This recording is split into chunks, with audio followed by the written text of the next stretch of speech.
Sophia will share the story of how I reclaimed control over my life and ended my husband Xander's toxic hold over me.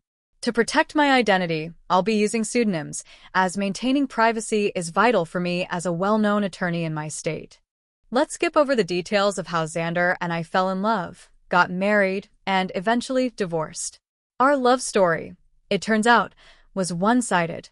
Xander was unfaithful. The signs were there: his constant avoidance, endless hours spent away from home, and frequent work trips. Despite my own accomplishments as a lawyer, Xander dismissed me as a failure simply because I earned less than him. He kept me distanced from his thriving business, further cementing his arrogance. One day, during yet another one of his so-called business trips, I decided to dig deeper. I stumbled upon an old laptop of his, and to my shock, it held a hidden Facebook account. That account revealed everything I feared. He was having an affair with a stunning woman, someone he found more appealing than me. Xander's harsh comments about my looks suddenly made sense. Crushed and furious, I confronted him the moment he returned.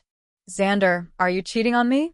I have proof," I demanded, my voice shaking.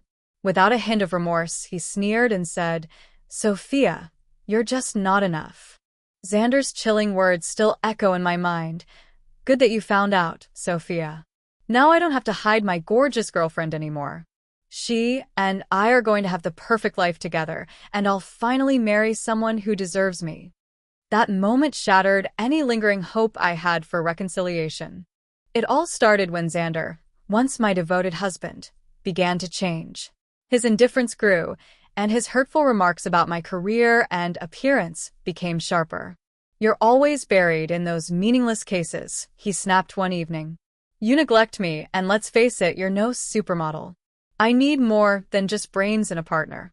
His words stung, but I tried to reason with him. "Xander, what are you saying? You've always known my job is demanding. I've never neglected you. You're the one who stopped coming home and refused to talk to me." The turning point came when I uncovered the truth about his betrayal. I had hoped that confronting him would lead to some remorse, but what I got instead was his cold detachment. He blamed me for everything, accusing me of pushing him away.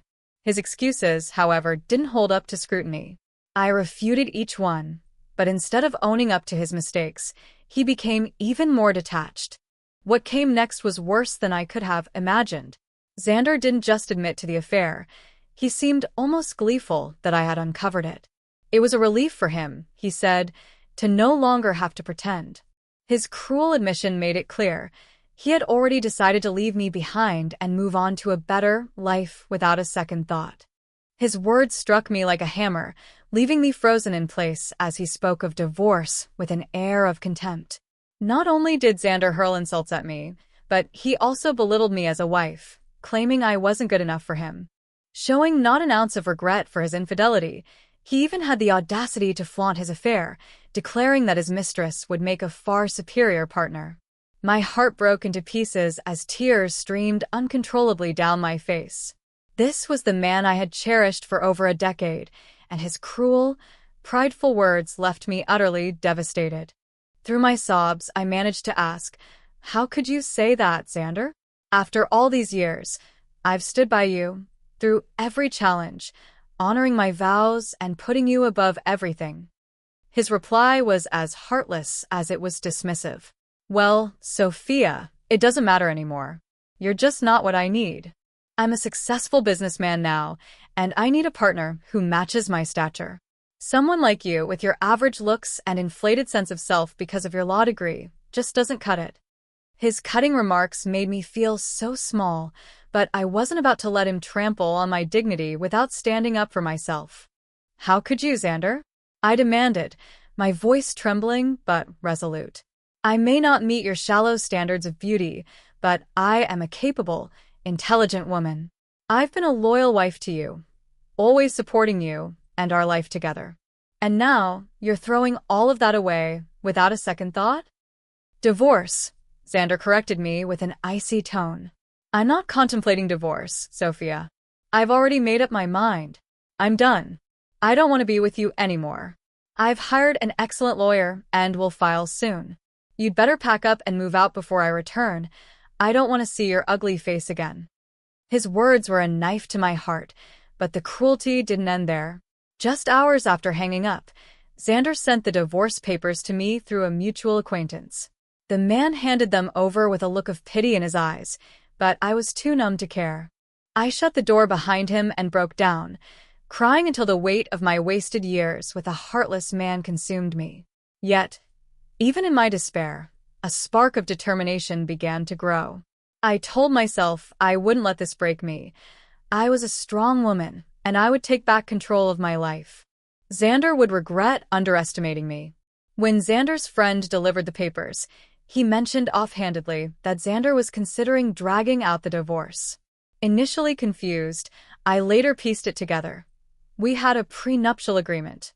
Xander himself had insisted on including a clause that entitled me to half of his business if he ever cheated, a detail I had nearly forgotten in my emotional state.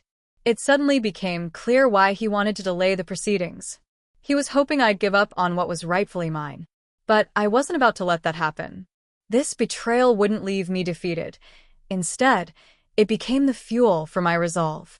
Xander might think he could erase me from his life and walk away unscathed, but I was determined to fight for what I deserved and show him that I was far stronger than he ever believed. What was rightfully mine was not up for negotiation. Without hesitation, I called Xander's lawyer and scheduled a meeting. Within 2 days, I had packed my belongings and moved out of his house, returning to my childhood home, a property that was, thankfully, in my name. Once I was settled, I texted Xander to let him know. "I've moved all my things. Don't worry, I've taken my ugly face and body out of your house," I wrote with a tinge of sarcasm. His response was as predictable as ever. He gloated about the caliber of his lawyer, clearly underestimating me yet again. But I was done tolerating his arrogance. "Good for you," I replied coolly. "But let me be clear, I'm not giving up my rightful share of your business. For now, stay away from me, and moving forward, you'll communicate with me only through my lawyer.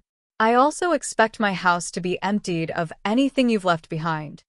His dismissive response only fueled my anger. Xander's audacity to treat me with such contempt ignited a fire within me. It's remarkable how fury and indignation can sharpen your resolve when you've been wronged so deeply. For the first time in weeks, my mind felt crystal clear, and I almost laughed at Xander's ignorance. He had no idea who he was dealing with, and I doubted his lawyer, Jake, did either. Determined to make my case, I arranged to meet Jake at a nearby cafe. As I walked in, ready to lay my cards on the table, I couldn't help but feel a renewed sense of strength. The battle ahead would be tough, but I was more than prepared to take it on. When Jake saw me walk into the cafe, he seemed startled. His initial confidence gave way to nervousness, his hands trembling slightly as he adjusted his files. While he attempted to compose himself, it was clear that he hadn't anticipated facing someone like me. Xander had always underestimated me, so it didn't surprise me that his lawyer was equally unprepared for what was coming. I decided to keep things professional. Jake wasn't the one responsible for my predicament. "Hello, Jake. Nice to meet you," I greeted with a polite smile, noting the flicker of surprise in his expression. "If you're wondering, yes, I'm the wife." "Ma'am, I wasn't expecting you to show up," Jake stammered, visibly flustered. His reaction made it clear that Xander had kept him in the dark about who he was up against. "The surnames don't match, I know," I said calmly. "That's because I kept my maiden name for professional purposes after earning my law degree." I see," Jake muttered, shifting uncomfortably in his seat. I leaned in slightly, lowering my voice just enough to add weight to my words. "So, Jake, let me clear something up for you. Are you under the impression that I want to drag out this case? Because your client has been misleading you. He's the one trying to delay things, not me. Isn't that what he told you?" Jake looked caught off guard, his gaze darting between me and the legal notes in front of him. My reputation as a lawyer had clearly preceded me, and I could see the realization setting in. This wasn't going to be the straightforward case Xander had made it out to be, and I was determined to make that crystal clear. He asked cautiously. I didn't hesitate. "Did my dear husband happen to mention to you that he cheated on me?" I asked pointedly, my tone steady as I studied his reaction. The flicker of shock on his face confirmed what I already suspected. Xander had conveniently left out that little detail. Jake's expression told me everything I needed to know, and I resisted the urge to let my frustration show. Admitting my husband's betrayal to a professional peer was far from easy. It stung my pride to acknowledge that I had been cheated on. It was a wound to my ego as much as my heart. But I had no intention of letting my emotions betray me. I was fully aware of the advantage I held in this situation, and I wasn't about to relinquish it. "Oh, no," Jake stammered after a moment, fumbling with his words. "I don't think my client mentioned anything about that." He paused, then added nervously, "But he did." I leaned back, cutting him off with a knowing smile. "Don't worry, Jake. Xander's omissions don't surprise me. But you should know, the truth is on my side, and that truth is going to make this case a lot harder for him than he expects." Jake shifted uncomfortably, his nervousness palpable as he tried to regain his footing. "Your husband warned me," he began, his voice uncertain, "that you might make, baseless accusations against him, just to ruin him." I couldn't help but chuckle at that. "Oh, Jake, you poor thing," I said, shaking my head. "Your client has been playing you like a fiddle. Although, I'm sure it'll please you to know that Xander thinks you're one of the best lawyers out there. He's sung your praises quite a bit." Jake flushed slightly at the compliment but quickly confessed, "Well, that's nice to hear, but I could never measure up to you, ma'am. I wish he'd told me that his wife also practices law. All he said was that you worked at a law firm." I smiled wryly. "That's no surprise. My husband never really took my career seriously. Undermining my work and influence was one of his many talents. I stayed with him far longer than I should have, but at least I had the good sense to sign that prenup." The mention of the prenup hit Jake like a lightning bolt. His eyes widened, and his expression betrayed a mix of shock and realization. Clearly, this was news to him, and it didn't take a genius to figure out why. Xander, in his usual fashion, had conveniently neglected to mention its existence. Perhaps he'd assumed I had forgotten about it, or maybe he was just counting on Jake to be blindsided. Either way, the word was out now, and it was far too late to take it back. Jake's reaction was almost comical, and though I didn't revel in his discomfort, I couldn't ignore the irony of the moment. "Well, Jake," I said calmly, "it seems your client hasn't been entirely forthcoming with you. But don't worry, I'm happy to clear up any confusion. Let's start with what the prenup actually says, shall we?" Jake looked utterly frazzled, his composure slipping further as he stammered, "There's a prenup in this marriage? Your husband hadn't mentioned that. Do you have any proof, ma'am?" "Oh, I do, Jake. Plenty of it," I replied smoothly, pulling a file from my handbag. "I brought the papers with me." I had a strong suspicion that Xander would try to wriggle out of the consequences of his actions. But not on my watch. "I'd really like to see those papers," Jake said, his tone edged with resignation. "Also, if you have proof of the affair, I think I'd need to review that as well." "Don't worry, Jake," I said with a calm confidence. "I've brought everything you'll need. Like I said, I'm not the one trying to prolong this divorce. The sooner it's over, the better it is for me." I handed him the evidence, a collection of damning messages, incriminating photos, and the original prenuptial agreement. Every piece of proof I had meticulously gathered was neatly organized in my bag, and I casually placed it on the table in front of him. Watching Jake leaf through the documents was almost satisfying. The weight of the evidence was undeniable, and I knew I had the upper hand. Jake reviewed every detail carefully, his expression growing more defeated with each passing moment. Finally, he sighed, setting the papers down. "I see that you have solid proof of everything, ma'am," he admitted, looking genuinely regretful. "I had no idea about all of this." "I figured as much, Jake," I said, my tone steady but firm. "And I also know how challenging it can be to work with a client who's, well, less than reliable." He nodded slowly, his exhaustion evident. "It's never easy, that's for sure," he said with a small, apologetic smile. For the first time, I saw a glimmer of understanding in his eyes. Jake might have been representing Xander, but now he understood exactly who he was dealing with. Especially when the opposing side has a lawyer just as capable, Jake said, nodding with a trace of defeat in his tone. You're right about that, ma'am. I think that's all I needed to discuss for now. I'll need to have a serious conversation with my client before deciding how to proceed with this case. Someone will get in touch with you soon, though I can't promise it'll be me. I could sense what Jake was implying, but I chose not to comment. Instead, I gave him a polite smile and thanked him for his time. Gathering my belongings, I left the cafe with my head held high, feeling a surge of renewed purpose. Back at my office, I dove straight into preparing my own legal documents for the divorce. Any lingering sadness I might have felt was now replaced by a deep, simmering rage. It wasn't the kind of anger that clouded judgment, it was a fire that fueled my determination. Xander was going to pay for the mess he'd made, and I knew there was no escape for him. He had dug this hole himself, and I was more than ready to bury him in it. It didn't take long for Xander to respond. The very next day, my phone buzzed with a call from him, a direct violation of my earlier instruction to only communicate through lawyers.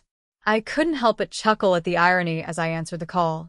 His voice was full of irritation, barely masking his frustration. What the hell did you say to my lawyer, Sophia? He barked.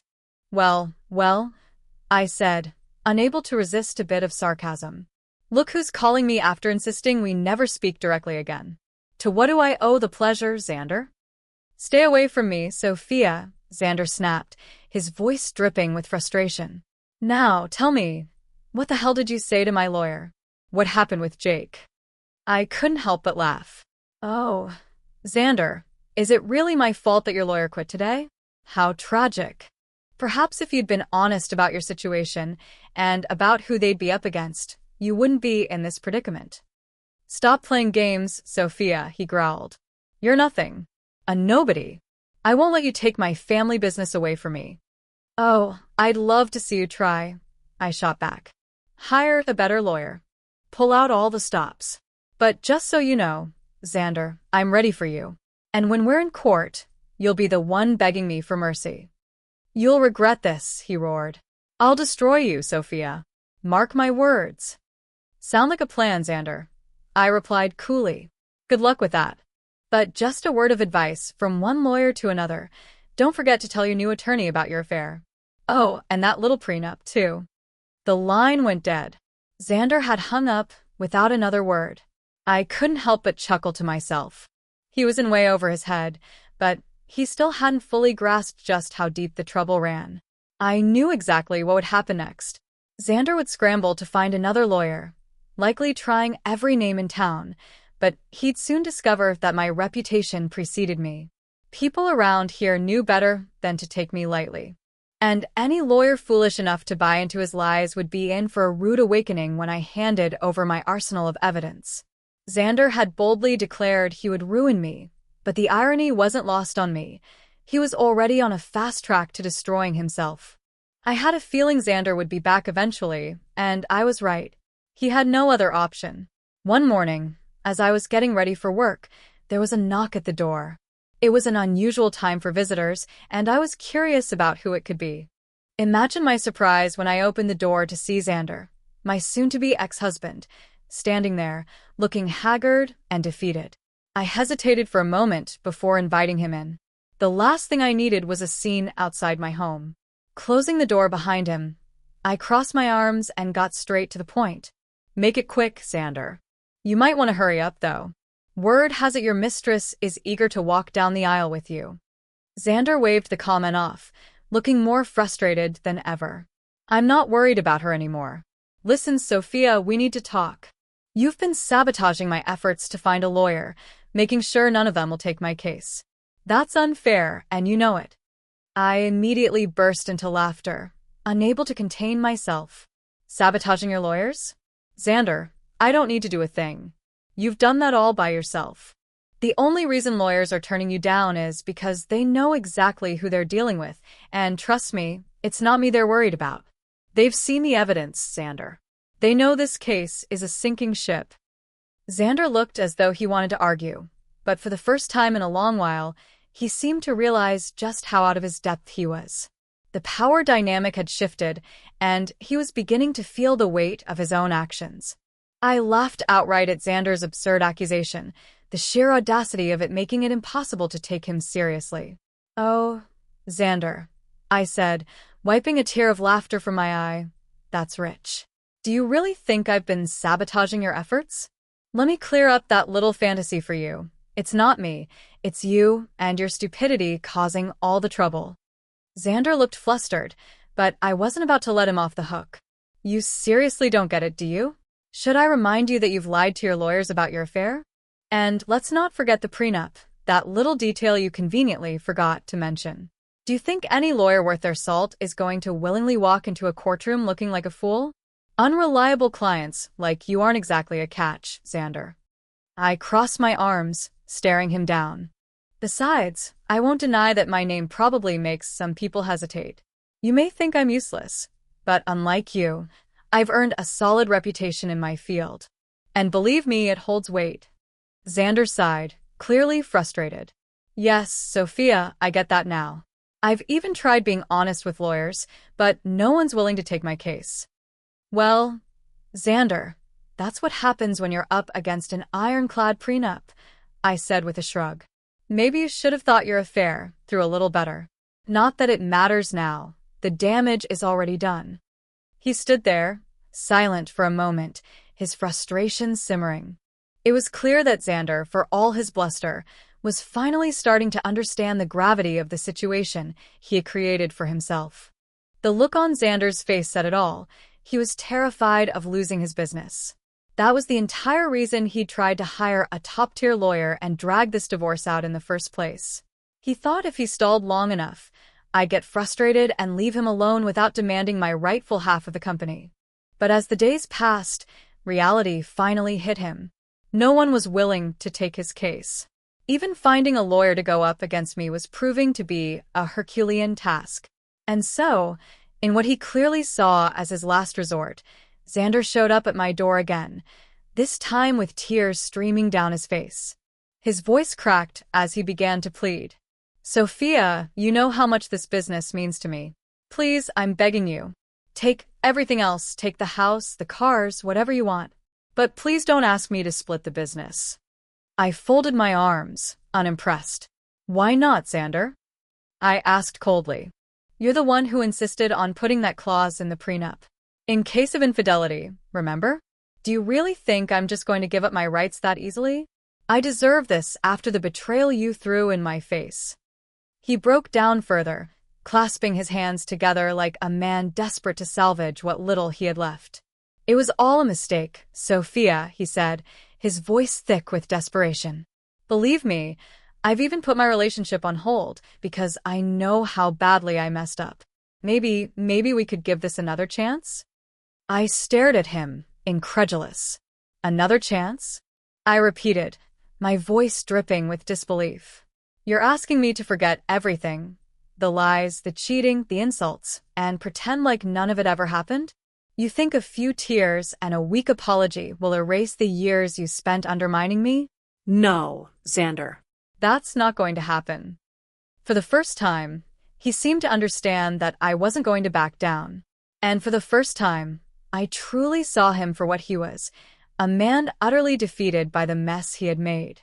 Xander's suggestion that we give our marriage another try made me laugh so hard I almost couldn't catch my breath. The sheer audacity of this man was unmatched. He genuinely thought I'd consider taking him back after everything he'd done.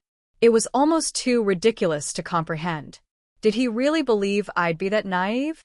I already knew his relationship with his mistress had hit a rough patch. The rumors were everywhere. She wasn't happy, and neither was Xander. But if he thought that would soften my resolve or make me reconsider, he was sorely mistaken. I had already learned my lesson the hard way. Marrying a man like Xander had been a mistake I wouldn't repeat. I wasn't about to fall for his crocodile tears or empty promises. "You must be delusional to even suggest something like that," I said, shaking my head in disbelief. "I didn't come this far in life by being stupid, Xander. I know exactly why you're desperate to get back together. You don't want to split your business." Sophia, he pleaded, his voice dripping with insincerity. We were happy once. Let's just put this behind us, restart our marriage, and move on. I'll cut off my mistress, I swear it. I rolled my eyes, unimpressed. Especially once she finds out you won't be quite so rich after the divorce. I finished with a smirk, delivering the final blow.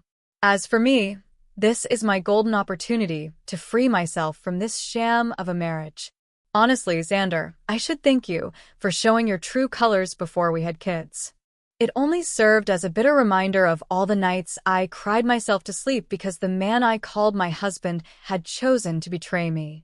Watching him now, vulnerable and desperate, didn't stir my sympathy. Instead, it brought me a quiet sense of closure. This was my moment of revenge, not through spiteful action, but simply by refusing to let him manipulate me any longer. It was all I needed to finally feel at peace. What I wanted now was simple, a clean break, and a chance to start over. Karma had already dealt Xander a harsh hand, and I wasn't about to stand in its way. For weeks, he tried to win me back, using every tactic he could muster. He begged, made promises, even tried to appeal to my sense of nostalgia. But I didn't flinch. I wasn't interested in his drama or his empty words. Since Xander had already filed for divorce, I decided to let the legal proceedings take their course. I hired someone from my firm to represent me, ensuring that everything would be handled with precision. My decision to move on was final, and for the first time in a long while, I felt free. Since I wasn't a divorce lawyer, I knew I couldn't handle my own case. Besides, I wanted to keep my interactions with Xander as minimal as possible. After a month of his futile attempts to change my mind, he finally gave up and hired a lawyer to request a clean break.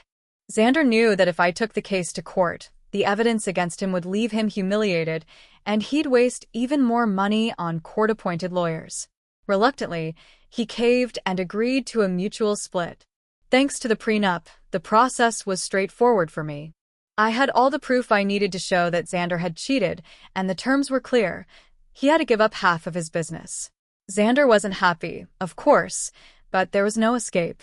He had no choice but to sign over half of it to me. We even offered him the chance to buy me out, but unsurprisingly, he didn't have the money. Why didn't Xander have any money, you ask? Well, he had blown it all on his mistress. The same mistress who, conveniently, wasn't answering his calls or texts anymore. She had finally realized that Xander wasn't going to be wealthy after the divorce and made a quick exit. But karma works both ways. Now that everyone knew about her gold-digging ways, no one wanted anything to do with her. What goes around truly does come around. The mistress, however, was the least of Xander's problems. His once successful life was unraveling before his eyes, and he had no one to blame but himself. Meanwhile, I was finally free, ready to rebuild my life on my terms. It was the ending I deserved, and the one Xander had earned. With half of his business gone, Xander's troubles only grew. His earnings took a significant hit, and he was forced to sell his house because he could no longer afford the mortgage or the upkeep. The grand mansion he once flaunted was gone, replaced by a modest condo he's now renting, a far cry from the luxurious lifestyle he used to enjoy. In one last desperate attempt, Xander tried to reconcile with me, clearly hoping to regain full control of his business. Needless to say, that was never going to happen. His only options now are to continue as things stand or somehow scrape together enough money to buy me out. Neither scenario looks promising for him, and frankly, I'm not losing any sleep over it. As for me, life has been nothing short of incredible. I appointed a trusted manager to oversee my share of Xander's business, and so far, it's been thriving. My own career as a lawyer continues to flourish, and the combined income from both streams has allowed me to upgrade my lifestyle in ways I never imagined. I even bought myself a new mansion, a far better one than the house Xander and I shared, and every inch of it feels like a symbol of my hard-won independence. The divorce turned out to be the best thing that ever happened to me. Instead of being played by my ex-husband and his mistress, I ended up flipping the script. Their lives are in shambles, while mine has only improved. I'm living my best life now, and for the first time in a long time, I can honestly say, I'm truly happy.